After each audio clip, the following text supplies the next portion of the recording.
In today's video, I'm going to teach you how to calculate EMI and present value in Microsoft Excel.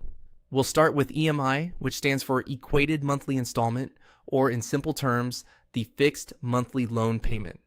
This is very useful when you want to know how much you'll pay that every month for a loan based on the loan amount, interest rate, and loan term.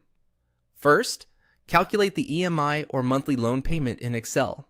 Enter your data into the worksheet so that your loan amount is in cell B1, the annual interest rate is in cell B2, and the loan term in years is in cell B3. Once that information is in place, click on cell B4 and type this formula, equals PMT, open parenthesis, B2 divided by 12, comma, B3 multiplied by 12, comma, negative B1, then close parenthesis. After entering the formula, press enter and Excel will immediately show the result. That result is your monthly payment amount.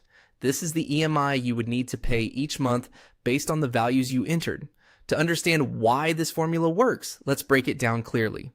B2 divided by 12 converts the annual interest rate into a monthly interest rate because EMI is calculated monthly.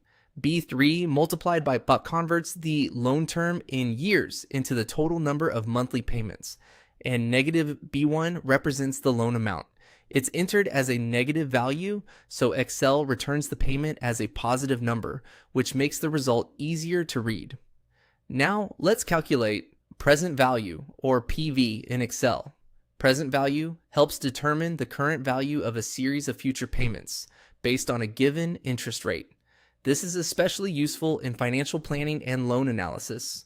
For this calculation, go to cell B4 and type this formula, equals PV, open parenthesis, B2 divided by 12, comma, B3 multiplied by 12, comma, negative B1, then close parenthesis. Press enter and Excel will display the result.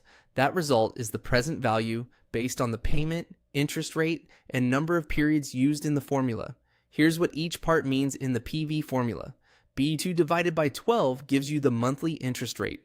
B3 multiplied by gives you the number of monthly payments. And negative B1 is used as the monthly payment amount so that the result is returned with the expected sign. A quick tip while doing both calculations.